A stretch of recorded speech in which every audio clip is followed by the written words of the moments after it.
Well, last night, Vermonters were taken by surprise when they saw a fireball in the sky. Experts now saying it was a piece of an asteroid moving at 42,000 miles an hour and carrying as much energy as 440 pounds of TNT. People also reported a loud noise, which NASA Meteor Watch says came from a wave of pressure when the fireball broke into pieces in our atmosphere.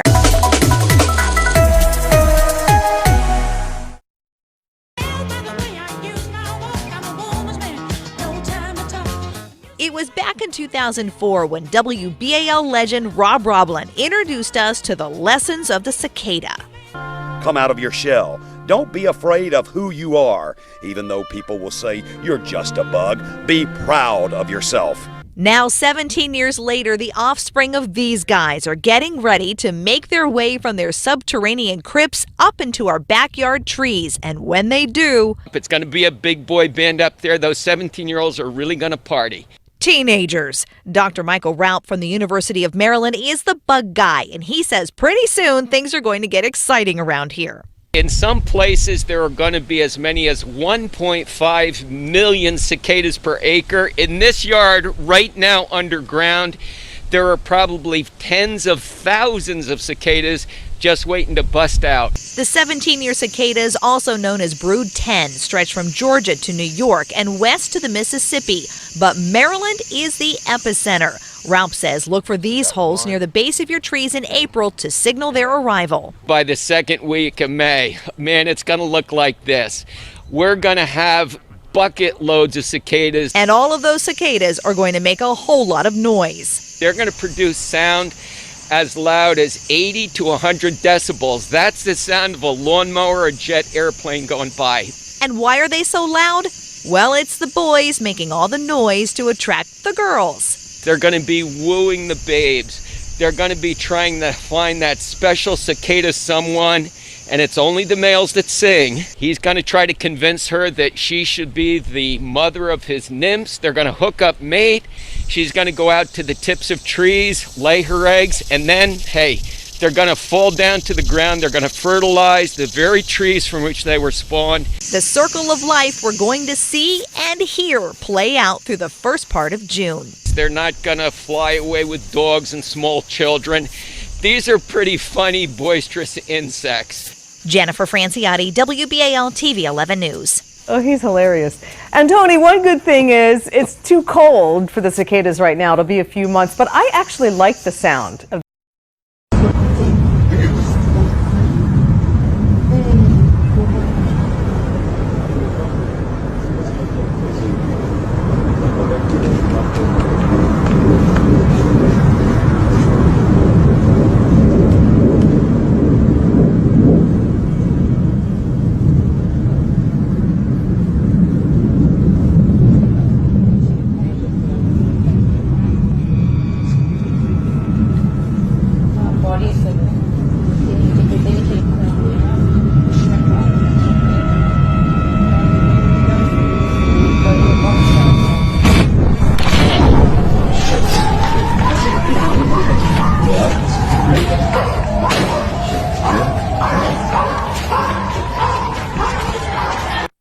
Yo, what the fuck are those?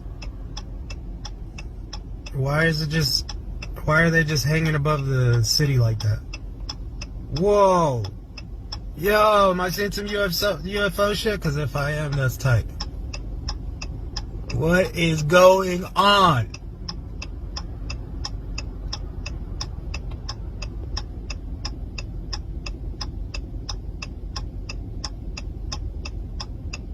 What? Why? There was like 6 of them. Where the hell did they go? What the hell is going on? What are those things? UFO shit? Because if I am, that's tight. What is going on?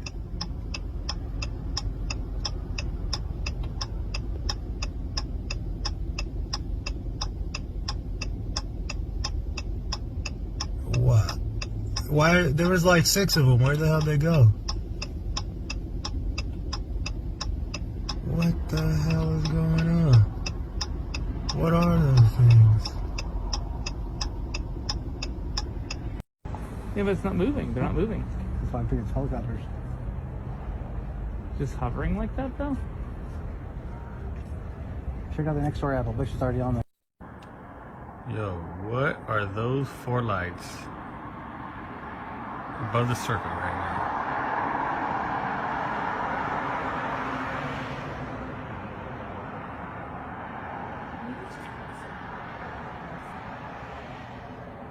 I said circa. Above circa. I said above circa. You said above the circa. Replay it. Alright, I'll replay it right now. Where are the lights going? Look, they're disappearing.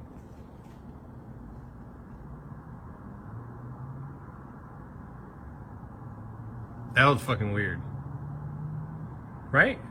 Super.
Это уже обошли конус со стороны причастной топки. Вот она топка. С обратной стороны конуса. Весь лавовый поток в противоположной стороне. Ну а здесь чисто долетают лавовые бомбы.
worrying trend. Hundreds of Florida's beloved marine mammals are dying.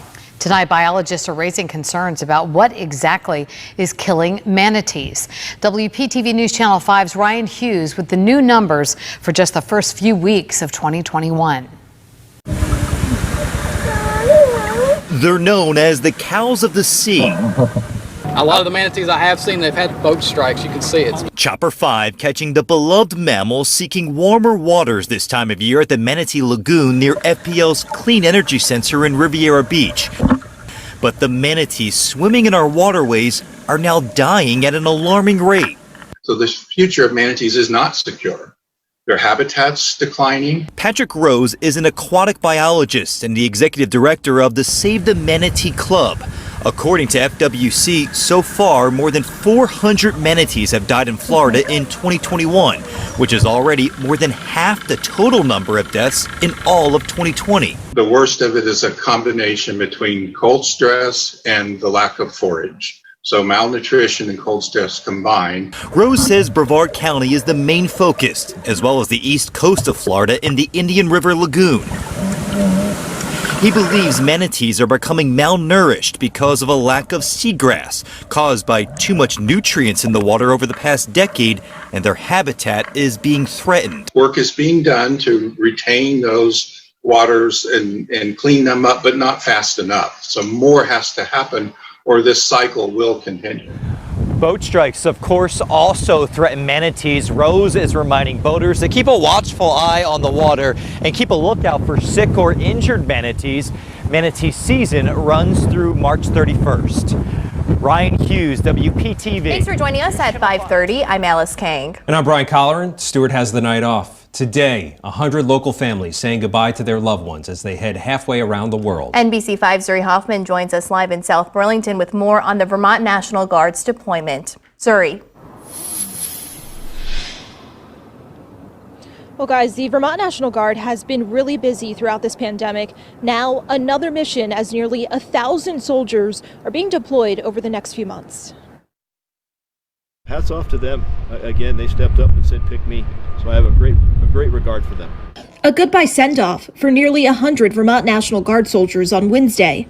They're heading to the U.S. Africa Command for a mission they're keeping confidential. I talked to these airmen. We've got, as you know, soldiers going out in the near future as well. They understand the mission, and professionals take the mission that they're given. And they're going to go overseas, and they're going to make us proud, and they're going to come back safely. Roughly 950 soldiers are deploying within the first half of the year.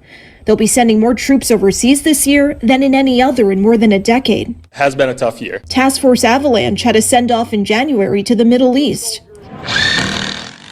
Here at home, soldiers have also been helping Vermont in its battle against the coronavirus pandemic, setting up surge sites in April and November of last year, alleviating some of the stress on hospitals. We are forecasting for a minimum of 30 days. Also in November, they were tasked to help UVM fix its systems after a hospital cyber attack. And in January, troops headed to D.C. for Inauguration Day security. This is a very historic event. We also plan to activate an even larger contingent of the National Guard on March 15th to provide more vaccination opportunities as the supply increases. Next week, they'll be helping the state with vaccine distribution, one of the latest missions for Vermont's men and women of the National Guard. The wet weather caused early morning havoc on the freeways. A car overturned on the 134 westbound near North Glendale Boulevard. It caused a backup for miles on the freeway. Look at that. Sky 2 was over a vehicle rescue in San Fernando just before 7:30 this morning. A driver had to be cut from her car after it crashed down an embankment. This is along State Route 118 near San Fernando Road. Now, that woman was pulled to safety and taken to the hospital to be treated. And the rain caused problems on the freeway in central LA. You can see those cars driving through large puddles of water and making big splashes. This is on the 10 freeway just before the 110. Officers were also in the area trying to get people to slow down. Just into News4JAX, we're getting an update about the first night for the dozens of people who were camped out in a tent city downtown. News4JAX reporter Ashley Harding joins us live. So we've learned a lot of people did in fact show up before curfew last night. That is true, Bruce and Jennifer. You know, that update came just in the last few minutes. We were told that 87 people stayed at that shelter last night. We do know that it can fully hold 150 people. I just want to go ahead and step out of the way and just take us back to where this all started. You know, that is where that homeless camp was.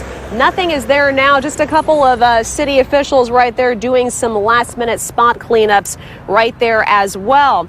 But we do want to go ahead and show you some video inside the bridge shelter on Ashley Street. Once again, we're told 87 people spent the night. You can see the beds are situated next to one another, and it is being operated by the city rescue mission. The city tells us these people will not only have access to food, water, and showers, they'll also be able to work with case managers to help them stay off the street. This is what the city rescue mission told us.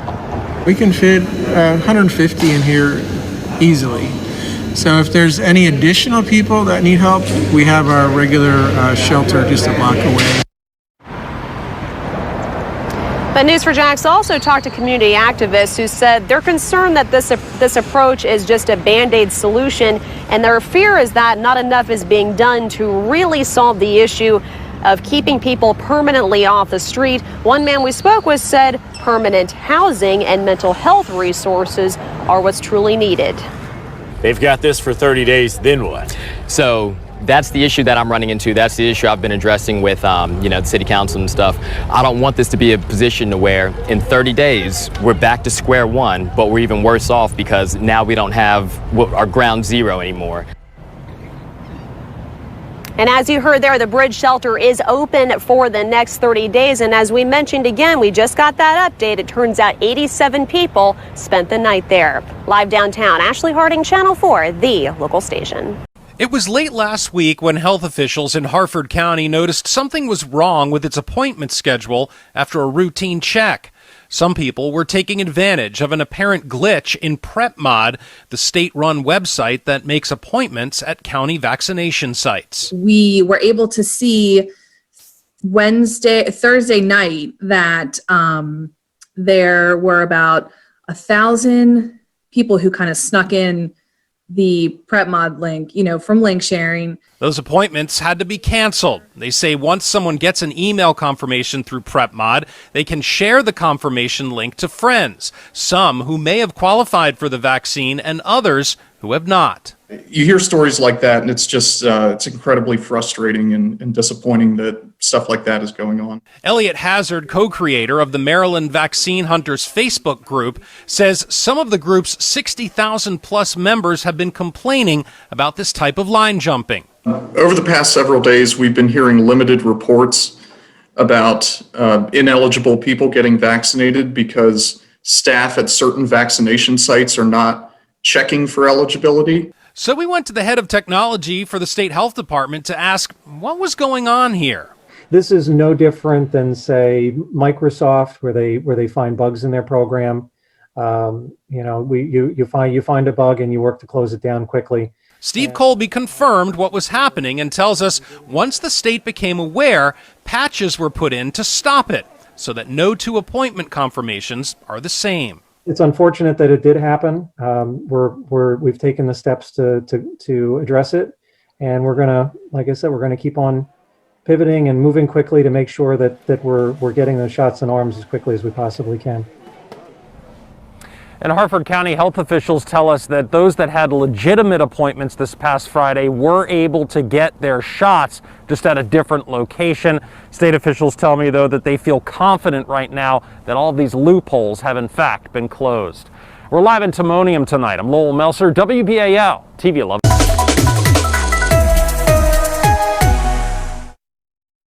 Westmoreland County is now one of 8 counties added to the state's spotted lanternfly quarantine zone ahead of the spring hatch. The invasive species is much more than just your typical pest. The bugs can destroy tree nurseries, vineyards, and other crops.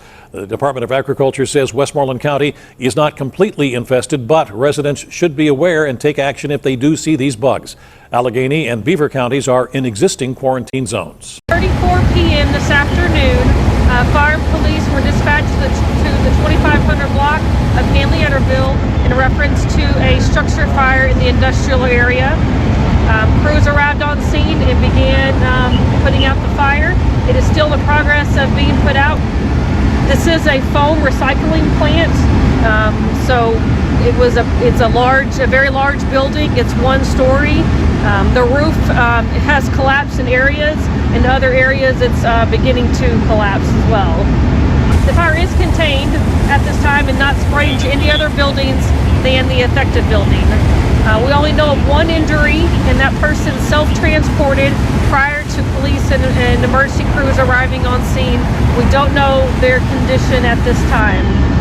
This is currently a 5-alarm fire. There's approximately 125 fire personnel on scene, along with other fire and police personnel from area agencies also here assisting us. There's been some concerns about the air quality. It is being monitored, and at this time we don't have any reports of any toxins in the air that would affect us at this time.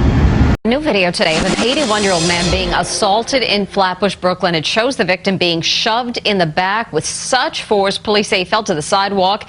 It happened last Tuesday in the doorway of a liquor store on the corner of Flatbush Avenue and Avenue D. The victim was treated at a hospital for bruising. Police are looking for the man who pushed him.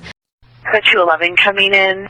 It's on 14 X-ray. The scene in a normally quiet Oakland neighborhood was horrifying. A 75-year-old Asian man out for his morning walk, attacked, robbed, knocked to the ground, and left for dead. He's bleeding from the head. The airfield said he was bleeding out. Police say they've arrested a suspect. Oakland's mayor calls the attack reprehensible and says police will investigate thoroughly to determine whether this was racially motivated or a vile crime of opportunity. I don't understand, the hate, honestly. If it is a hate crime, it would mark an escalation in the wave of attacks on people of Asian descent from the Chinatowns of the Bay Area clear across the country to New York, where this man was beaten outside a subway station. You think it's because you're Asian? Yeah, maybe because I am Asian. The attack in Oakland was not in Chinatown, where police are now out in force, but in Adams Point, a diverse up-and-coming part of the city. Community leaders say it's time to expand those patrols to meet the hate head-on. Of course, it takes more resources. However, I think if that's something we must do, we need to do it. An organization called Stop Asian American and Pacific Islander Hate that's affiliated with San Francisco State University says of the hundreds of attacks against Asians across the country since the pandemic began, well over half are here in the San Francisco Bay Area, including Oakland. And an alarming number of the victims, Shep, are elderly. Shepard Smith here. Thanks for watching CNBC on YouTube. Initially, we were getting the calls because there was wages in Maryland and Pennsylvania, and people, of course, did not live in both states. Baltimore County teachers make up half of the school system's workforce. They joined in the chorus of complaints over why their W-2 forms included another state. The school system blames the November ransomware attack, which nearly crippled internal operations. Now new statements are being sent out with corrections. It shouldn't be a problem with these new W-2 forms that we just released, as well as the current ones that we're using as well. But the teachers union says it's taken the district too long to address the problem. That's why it's also turned to the comptroller's office for help. They shared with me that they will be working with the comptroller of Pennsylvania and giving BCPS employees an extension. So if they do in fact have an incorrect W-2 or they need to refile, they won't be responsible for any penalties or interest that might be incurred. School officials expect the revised W-2 statements to be available online to employees in the next day or so, if not sooner. We have listened to our employees, we've listened to what their concerns are, and we've taken steps to rectify and address those concerns. The school system says its payroll office is prepared to help employees with any specific concerns. You can find out more on our WBAL TV 11 News app. Live in Towson, Tim Tootin, WBAL TV 11 News. Eastbound 1 118 freeway closed near San Fernando after a big rig lost control and ran into an embankment. California Highway Patrol says it happened around 1 this afternoon near the transition road to the southbound 5 freeway. No injuries were reported. Katie Johnston for CBS. Breaking news, a bus crash shuts down the Atlantic City Expressway southbound near the Route 42 split. Chopper 3 live over the scene. We're told that 4 Coast Guard cadets who were on board that bus have been injured. We are told that those injuries, though, are minor. There were 15 cadets on board when the crash occurred. The bus plowed through more than 200 feet of guardrail there as the bus crossed the road. Again, the Atlantic City Expressway shut down near the 42 split because of that marks bus 1 crash. year since the World Health Organization declared coronavirus a global pandemic. At the forefront of this battle, a vulnerable community, our seniors. The virus targeted them, and then it spread like wildfire. But in Butler County, a success story. One assisted living community still has not seen a single coronavirus case. Good evening, and thank you for joining us at 7:30. I'm Megan Schiller. This is the positive news we love here. And it gets better, because yesterday all the residents at Washington Manor Personal Care Home received their second dose of the COVID-19 vaccine. And joining me now live over Zoom to share in the triumphant story is John Doherty. He's the owner of the Washington Manor Personal Care Home facility. John, thank you for joining me tonight. Oh, thank you for having me. Did you wait to share this news because you didn't want to jinx it? Very much, yeah.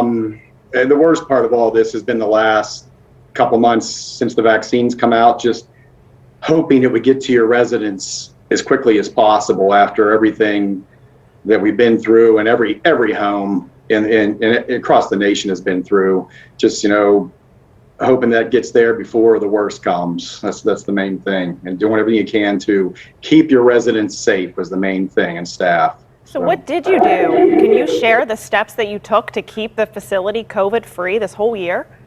We had a quick start. Like in January and in February, we were already going way beyond our budget, buying cleaning supplies and masks, because I was worried this could get bad. And my attitude was, well, if it doesn't, it doesn't. If it does, we're prepared.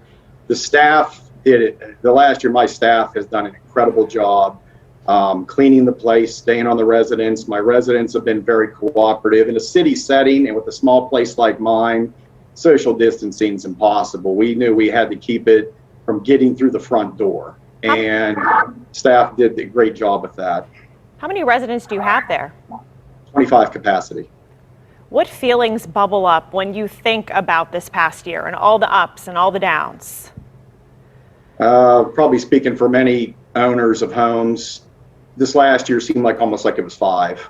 And last night I think was the best I've slept in a year. Just knowing that we made it, we got the vaccination. I have to give so much credit beyond the residents and staff to Health Direct, our pharmacy. They did a great job in coming through. The cooperation and the way they're on top of things was incredible. So all those elements really came through to helping us make it to this day. And I'm thankful for everybody and all their efforts. You said last night was the best night you slept. Did that atmosphere in the facility shift once that last person got their vaccination?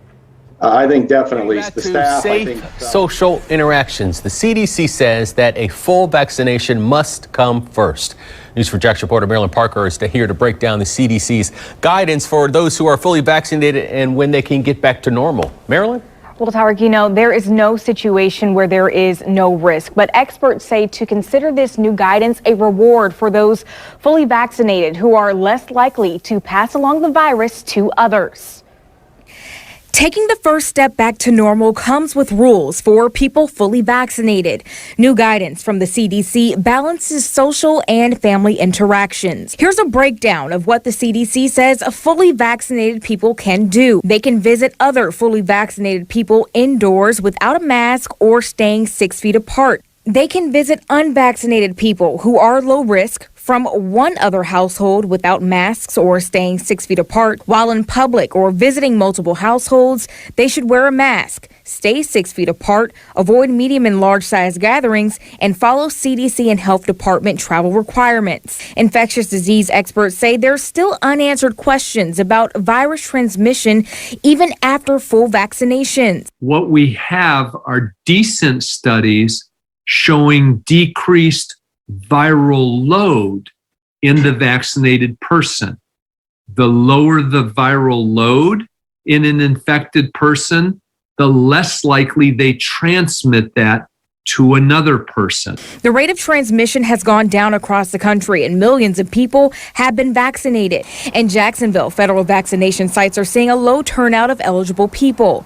What kind of delay is that going to put on the city? The goal right now is to get as many shots into people's arms as possible because we are racing against time in terms of the UK variant, which is more transmissible, spreading across the state. Something the CDC didn't change, recommendations on travel. Experts believe this is why there was a surge of cases and deaths. They hope this new guidance encourages more people to roll up their sleeves to get the vaccine. The CDC is also monitoring pregnant women who've received the vaccine. It's putting the data in an online registry, and you can read it for yourself right now on news4jax.com. Tarek? Marilyn, thank you. Nursing home residents who have been fully vaccinated are free to hug their loved ones again. That guidance comes today from the Centers for Medicare and Medicaid Services. The center also says indoor visits may be allowed for all residents. The new guidance comes as coronavirus cases and deaths among nursing home residents have plummeted in recent weeks. The CMS still says masks, hand sanitizers, and 6 feet of separation are still the safest policy, and outdoor visits are still suggested. The CDC will not be issuing updated travel guidance just yet. The agency says to get more people vaccinated. Top Florida officials say they've tripled the number of people going into minority communities. News4Jax reporter Kelly Wiley shows where they went in Jacksonville today. We're on the north side of Jacksonville, just a few miles away from the federally supported vaccination site. FEMA workers right now are standing outside of a Family Dollar on the north side. They're trying to encourage people to go to their hub and satellite sites and get vaccinated. Today, the head of Florida's COVID-19 response said state workers have knocked on 3,000 doors in minority neighborhoods to offer vaccine appointments. The goal, getting more eligible people to vaccine sites. In the first week the federal site in Jacksonville was open, it had the ability to vaccinate more than 21,000 people, but data released by FEMA shows less than half were administered. In another part of Jacksonville's north side is a state-run site on the campus of historically black school, Edward Waters College. Today, the president of the school, Dr. 𝐃𝐎𝐍𝐶, said the site is looking to expand. It received more doses of Moderna. Our demand has actually outstripped our supply. Because of the high demand, we have now increased to 500 a day. Mia Jones is the CEO of Agape Community Health Center, an organization helping run the vaccine clinic at Edward Waters College. Jones says issues of people in minority communities coming to be vaccinated at high rates is not as simple as lack of interest. Even within their community, accessibility can still be a barrier. We had a 93-year-old that lives 2 blocks from here. After we did the press conference, she said, "Oh my goodness, it's 2 blocks. I can make it 2 blocks." We've had family members to drop people off, but the family member had to go to work, so they left. These workers are with FEMA, but the state says they've also hired an additional 300 workers to do the same work, to go door to door and tell people about the vaccination sites across the north side of Jacksonville. Reporting in Jacksonville, Kelly Wiley, Channel 4. Trumbull County, that's where investigators are calling a late-night fire in Newton Township suspicious. First News reporter Nadine Grimley went back to the scene today along Woodland Street, talking to investigators, and she has those brand new details. Trumbull County 911, where's your emergency? Yes, I have a house on fire. It's that call that sent firefighters to Woodland Street in Newton Township just before 11 o'clock Tuesday night. When they got there, flames were showing from the windows and roof. Donna Dunn lives 1 street over and could see the fire through the woods. When it was still in flames and everything, you'd hear a popping every once in a while. Well, if you take a look behind me, you can see that this home was completely destroyed by the fire. Chief Douglas Theobald says it's suspicious the home was vacant and there were no utilities connected to it. There was no reason that it would have caught fire. The state fire marshal's office was called in to help with the investigation. The fire is considered suspicious right now, although we have no persons of interest at this time. Theobald says one firefighter was taken to the hospital to be treated for a head and knee injury. He was hurt while crews responded to a rekindle at the home this morning. In Newton Township, Nadine Grimley, WKBN 27 First News. First-hand look at the work of a python detector dog team. Today, WPTV capturing video as FWC's team went into the field to search for invasive Burmese pythons. You can see that they were on the hunt for pythons in the Southern Glades Wildlife and Environment area. FWC says these detector dogs have been carefully trained to search for pythons using scent signals. Once they find a python, the dogs alert their handlers so the snake can be captured and removed. FWC says there are 2 detector dogs, Truman and Eleanor. Dogs are just happening tonight. The U.S. House has passed the COVID-19 relief bill. The $1.9 trillion bill includes $1,400 in stimulus checks for many Americans, billions to help schools and colleges reopen, and funding for vaccine distribution. The White House says the measure will be signed by President Biden on Friday. Through an apartment. This is in Camden. The fire broke out around midnight on the 3400 block of Kramer Street. Crews arrived, finding heavy smoke coming from the 2nd floor. The fire quickly grew to 2 alarms before firefighters got it under control. No injuries were reported, but this is the same place where 2 men died in a 3-alarm fire back in October. Authorities charged a homeless man with arson in connection with that case. You're being urged to park it outside. The automaker is recalling 380,000 vehicles, including certain 2017 through 2021 Sportage SUVs and 2017 through 2019 Cadenza sedans. They're not equipped with Kia's smart cruise control system. The company says a short circuit in the electronic brake control unit can result in overheating and possibly a fire. Owners will be notified starting the end of next month, and dealers will planning to close 3 more of its Los Angeles stores after the city passed a hero pay ordinance mandating a $5 pay raise for grocery and pharmacy workers. Kroger says May 15th, the Ralph stores on West Pico Boulevard and West Slauson Avenue are going to close, along with the Food for Less on Sunset Boulevard. The company says these stores were already underperforming, and the city's mandate just accelerated their closure. Katie Johnston. Some of you stood in line for hours to get a COVID test. If it came back positive, you probably sat at home for a couple weeks waiting for the symptoms to clear. Now there's a way you can cash in now. Today I found out how you can turn that experience into something which will help others. Many people are familiar with rolling up their sleeve and donating blood. Biomat USA in Austintown will return your red blood cells. It's collecting plasma, specifically convalescent plasma. So when somebody has COVID, their body develops antibodies to the disease. And what we are doing is we're collecting plasma that has these antibodies. The plasma is taken to North Carolina and California to produce medicine that could potentially be used alongside the vaccine in the future. It's in clinical trials right now. So the idea is before people get vaccinated or before their vaccine takes full effect, if they do get COVID, this could be a medicine that a doctor could provide to these people. It could take anywhere from 130 to 1,300 plasma donations to make enough medicine to treat one patient for a year. Plasma donation is similar to donating blood. It just takes a little longer. Brian Guzzo has not had COVID-19, but he's a regular donor. It doesn't hurt one bit. Sure, you got a little pinch when you get the needle put in your arm, but once it's in there, it's fairly easy to go from there. Guzzo usually donates twice a week. He's paid for his plasma, which is used to develop other medicines. Convalescent plasma donation earns you an average of $50 every donation. You need to show proof of a positive test. Whether someone's recovered from COVID-19 or just wants to make a difference, donating plasma, being a regular plasma donor, is a great way to give back.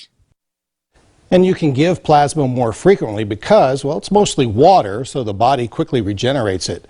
If you'd like to learn more about donating convalescent plasma or the other plasma donation programs, I put information inside this story on the WKBN app. Lack of clarity remains at FEMA's mass vaccination site at Miami-Dade College. Word got out they were supposedly bending the rules for some people to get their shots, and that led to disappointment and frustration for many today. CBS 4's Keith Jones is live in Northwest Miami-Dade with the latest. Keith. Yeah, there's a lot of confusion here, guys. The site is just wrapping up today. It wraps up at 7 o'clock. About 15 minutes ago, we saw a number of people jumping into line, and they were running them through. And we also saw staffers calling out for people with white cards or white slips. So they were being rushed in. They are still giving shots at this hour as we understand it. Now, yesterday, as you guys mentioned, it appears they relaxed the rules. They were inoculating people who were not eligible. So today, a lot of people showed up, only to be disappointed to find out that, yeah, FEMA started enforcing the rules again.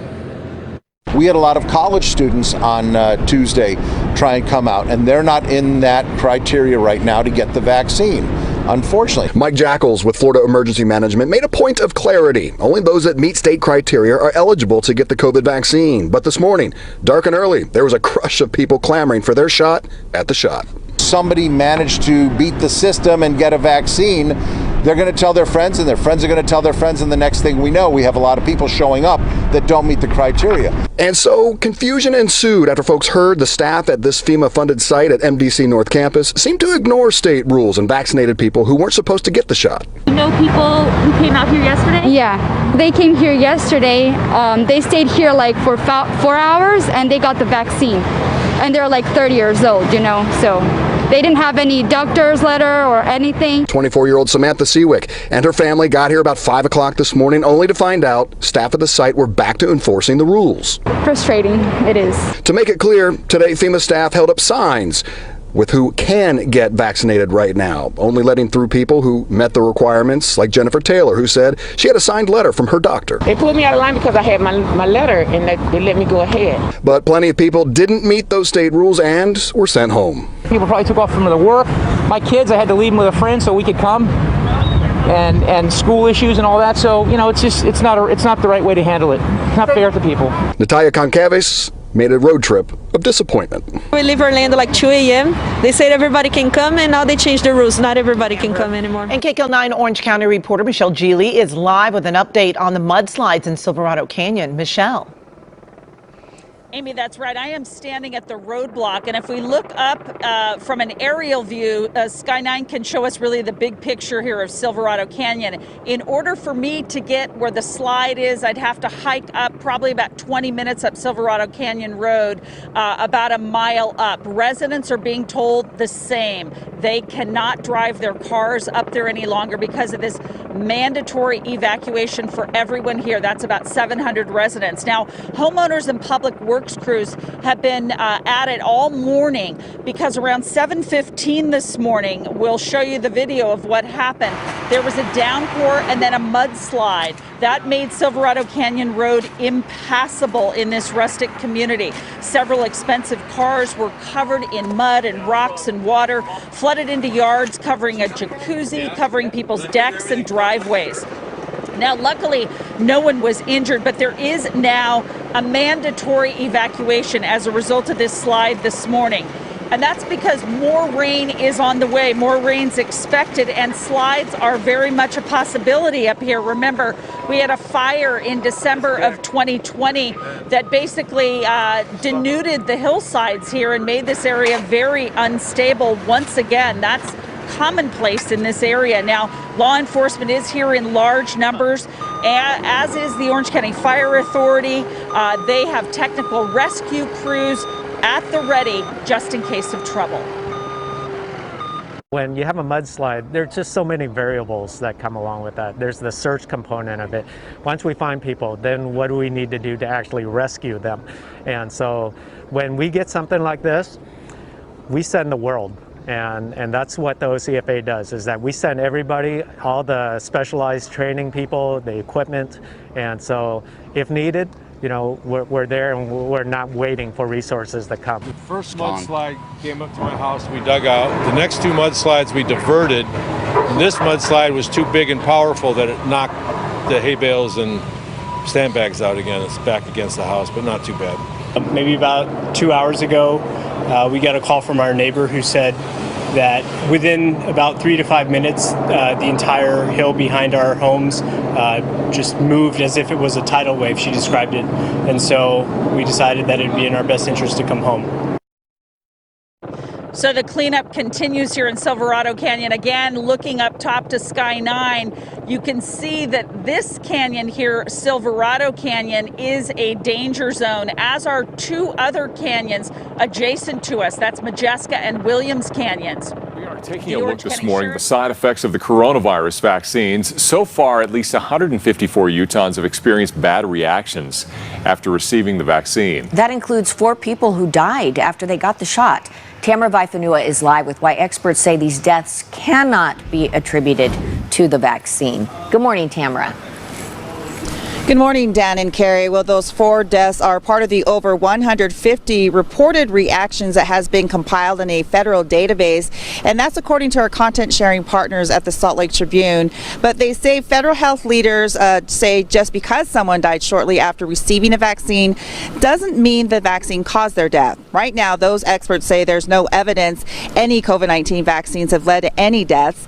The CDC also says directly on its website they have no reports of any deaths that can be attributed to taking one of the COVID-19 vaccines. The 4 Utahns who died after receiving a vaccine included a man and a woman at least 65 years old, a woman in her 30s, and another woman whose age is not known. Utah's medical examiner, Dr. Eric Christensen, says that anyone can report a vaccine complication to the CDC database, meaning someone without medical knowledge can report one, but researchers, they do follow up on cases to see if they are in fact valid. Now, there are some pending cases across the U.S. as well as the world looking into deaths following a COVID-19 vaccine. But again, we cannot stress enough, there is no evidence so far that any coronavirus vaccine has led to someone's death. For now, we are live in Salt Lake City. Tamara Vaifanua, Fox 13 News, Utah. Well, a small North Metro city took a bold stance against the governor's statewide mask mandate. The Ramsey City Council voted 4-3 on Tuesday night to stop enforcing mask wearing in the city. But the decision is controversial, even with the mayor of Ramsey disagreeing with it. WCCO's Marielle Mose spoke to residents to see if a resolution like this can hold up. Just want to say that I'm disappointed in this council for bringing this resolution. And with that, I'll call for the vote. Mayor Mark Kuzma reluctantly called for the council's vote Tuesday night to end the enforcement of a mask mandate in the city of Ramsey, a decision he takes personally. Both my wife and I tested positive, and to me, COVID is real. The resolution gives businesses the option to no longer enforce masks. That includes places like Coborn's grocery store, where most people we saw were still wearing their masks. But some shoppers say they support the council's decision. I think that it's good they ended it. I think people should still wear masks, but I'm glad they're not making it a mandate. Ramsey resident Don Pierce believes mask wearing should be a personal choice. It's up to them. Common sense says you should. If they don't have the sense to wear it, it's on them.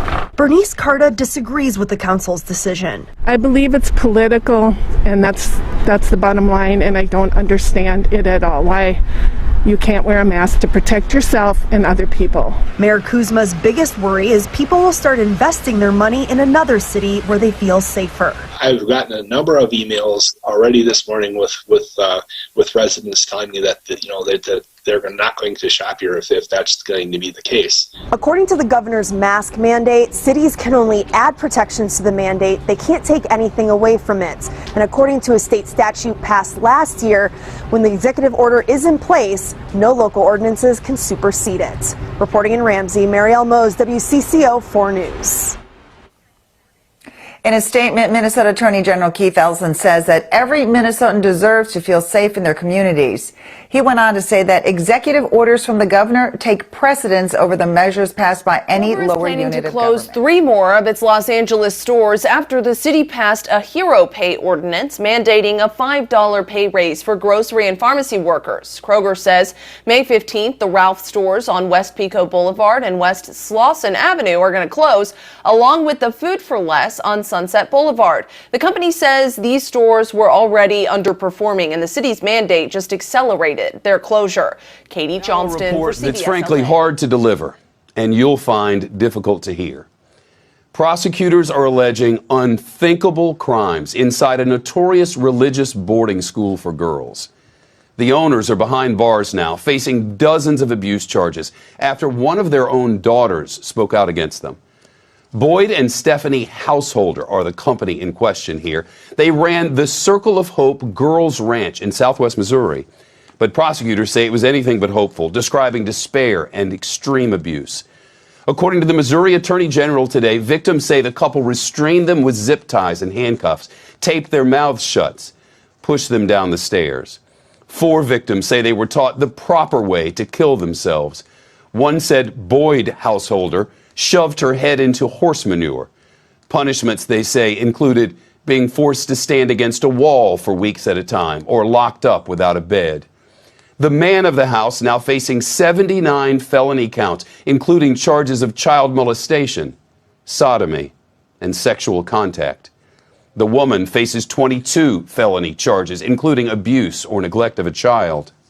With 16 victims so far, we believe this to be one of the most widespread cases of sexual, physical, and mental abuse patterns against young girls and women in Missouri history.